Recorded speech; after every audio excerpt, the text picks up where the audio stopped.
it's around this time. Are you starting Comedy Death Ray? Is this after Mr. Show? No, I had actually done sort of a version of it in 96 at a place called Pedro's Grill, which is great venue. It actually was. It was crazy how good this venue was. Does it still exist? No, I'll tell you what's there now. It's Vermont.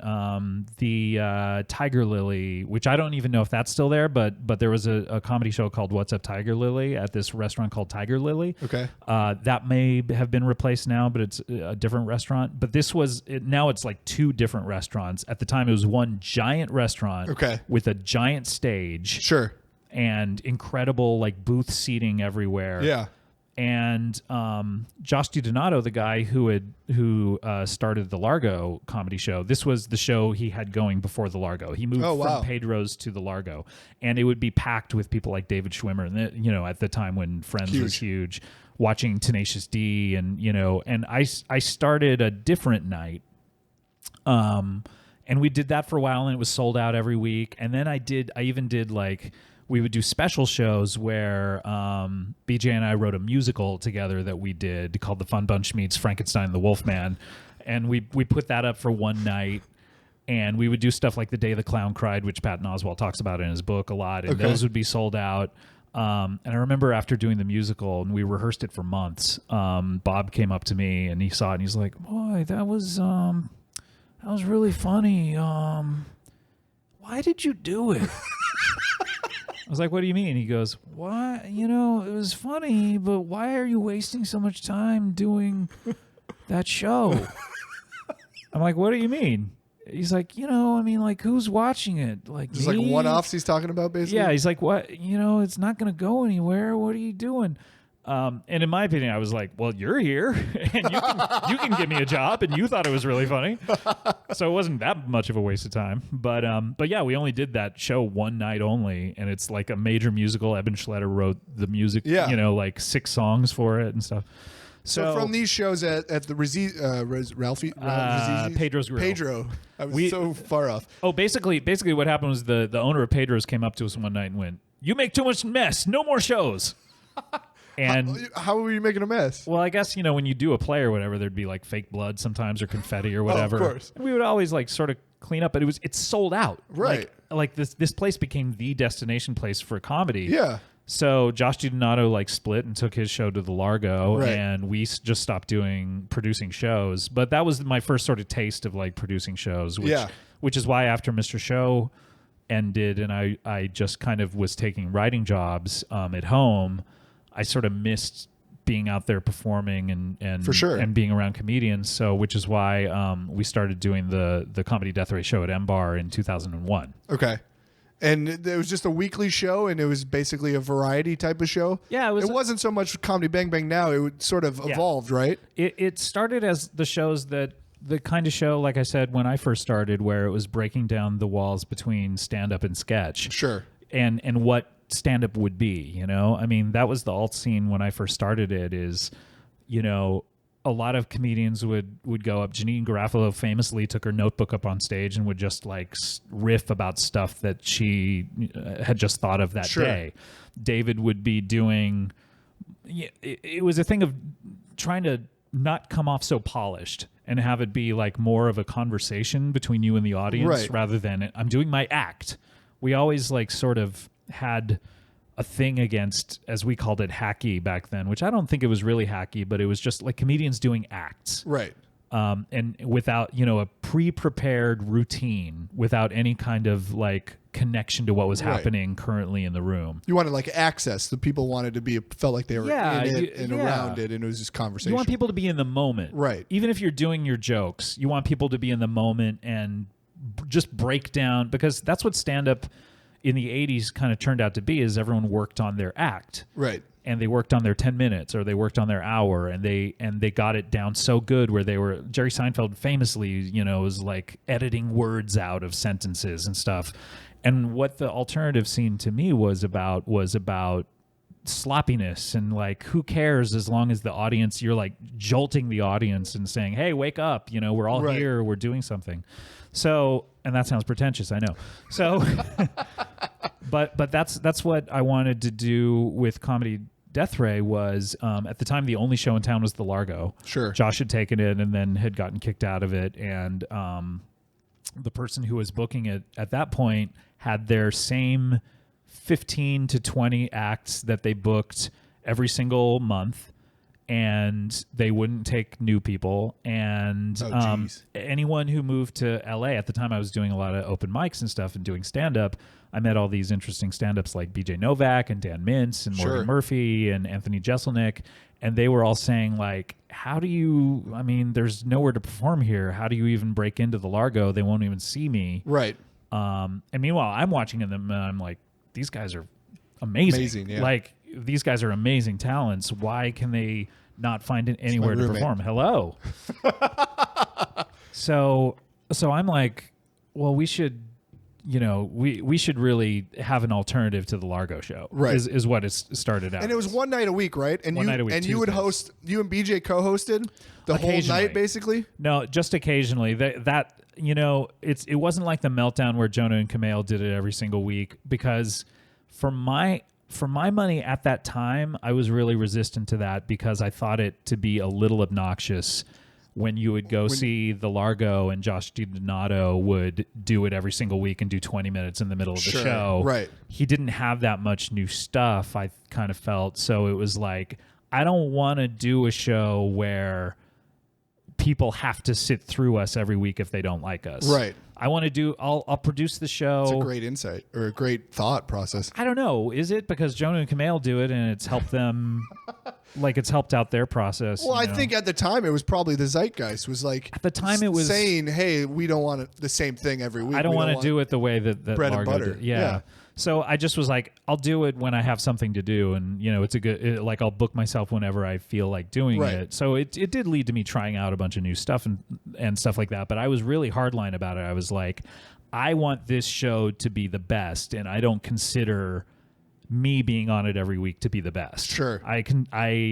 I consider it I just want to put up the best show, and if I happen to be on it, that's great. So was there never a set? There was never a host. It was just act after act after act. We would find out who wanted to host each time. So we would do theme shows where it was, like Jimmy Pardo's talk show came out of that, where it was we did one night where it was just a talk show, instead of, and stand-ups would come sit on the couch and he would interact with them. We did game show formats, and it was always very different. But the bread and butter of it was, to me, what Comedy Death Ray was it was a weekly show where we had the best comedians in the world and then the best new comedians in the world. Right. It wasn't going to be the Largo where it was just what they considered to be the best. Right. It was going to be, we would have Bob Odenkirk and Louis C.K. and Zach Galifianakis and Sarah Silverman and Maria Bamford, all these like more established people. But then we'd have the Jonah Ray. I mean, it's the first show that Jonah Ray got to do, amazing. I think. We would have Jonah, or we would have BJ Novak or Anthony. I remember Todd Glass saying, like, thank you so much for booking me. Like, Todd Glass couldn't get booked at the Largo. That's crazy. So he's like, finally, there's a place where I can come and have fun. And that's what it became, was like a place where every week everyone would come and watch each other the same way that it was back in the 90s when I started. And even if you weren't performing, people would come and watch. And it was like a place where people hung out. That's such a great vibe. And it became such a cool, just like scene of like, well, this is what I do on Tuesday nights. And it was packed every week. Yeah. And did you have really Besser special. on? Because I remember when I had Besser on this a long time ago, he talked about how he had done the show and everything. And when he came out to LA, he could not get up on a show anywhere. Yeah. So it's interesting that happened. And then you guys made that. Yeah, it's interesting because I found that hole. I met Besser right when he moved out, like I think the first month maybe, because I was doing a pilot and I needed a host for it, and someone suggested Besser, and I was like, oh, well, a UCB guy? Yeah, that would be amazing. I didn't know that he was out here. So I remember going to see him at an open mic to meet him for the first time, and it was an open mic in the Valley, and I remember pulling into the parking lot, and there he was in the parking lot. He's like, hey, man. So It's better than your Odenkirk. That's impressive. So it got canceled. I don't know. There's not enough people or something. So I don't know. And I was just like, shit, man, I can't believe Matt Besser can't find somewhere better to perform than this junky canceled open mic. Yeah. So yeah, he started. We started having him on to like prepare for this show and doing pieces and stuff like that. That's great. And you found a hole in the market and you made it happen. That's so great. I mean, it was really a special time, especially I think those first few years at MBAR were really special, and then it then that's where we started doing the all night shows, where we would start at 7 at night and go to 7 in the morning. Yeah. And then when we moved to UCB, when it opened up, that started a whole different new cool era where we would do stuff like the Halloween maze, where on our Halloween show we created a whole maze throughout the whole theater. Oh, awesome. People I had didn't to go know through. that. Yeah, we did that so for cool. like 5 years in a row. Wow, that's awesome. Everyone that comes on this podcast talks about you got to make your own content. You made your own show that became this vibe, and that's such a cool experience. And I got a Fox pilot out of it because the people at Fox came and saw how cool the show was and was like, well, if you could do something like this for Fox late night, let's do it. Wow. Which is how we did this pilot called The Right Now Show, which was really funny with James Adomian and Maria Bamford, Natasha Leggero, Ian Edwards, Paul Rust, some really good writers, Neil Campbell and Dave Anthony. And that is what Between Two Ferns started out at. We filmed that for this pilot that we did. That's crazy. Yeah. And the pilot obviously didn't get picked up. It didn't get picked up, no. But it was just like a variety type of thing. It was kind of like a variety. Because Between Two Ferns thing. was its own show in the show, basically. That was the biggest issue with the pilot, was the point of view of it. It's really hard. I could talk about this for hours, but like point of view is really difficult in sketch comedy. People look at SNL and go, "Well, that worked." It's one of the rare comedy shows that worked despite its point of view problems. Sure. When I say point of view, it's like who is doing these sketches for you, and why are you watching it? Right. Like when you watch Monty Python, you go, "Oh, it's these 7 guys." When I first started watching Monty Python, I was very confused as to who was in the group or what have you. Right, for They sure. didn't make it easy for you. But on the TV show, I watched Holy Grail first. The TV show, it's a little easier, but it's these 7 guys, right? SNL changes its cast all the time. All the time. Doesn't even sometimes start with the cast. Right. Has a rotating person introduce the show, and here is the reasons why it's successful. Format is big. Yep. Like that format became synonymous with that show of cold open, live from New York at Saturday night, stand up doing something, fake commercial, weekend update. Like that has become very homey to people. And then if it were not live, it would not have lasted one season. The fact that it is live is such, and I talk to producers about or like networks about this sometimes. There is something about live television that is fascinating to people and will keep a show on for longer because it's why American Idol, if that were taped, no one would have cared. Sure. The fact that it was live was really fascinating. You felt like you were in it. It was like you just said with Comedy Death Ray. People were in it. They felt like they were part of it. So if we had done like a live Comedy Death Ray pilot and I was sort of pushing for it, I remember at one point, I think it would have done really well, but and you would have gotten past the point of view problems of like we had a cast, but Zach was not part of the cast, but one of the most successful pieces in it was Zach's. Sure. And who I did try to solve it a little bit by having the cast come out as themselves in the open. Oh, Casey Wilson was another member of the cast.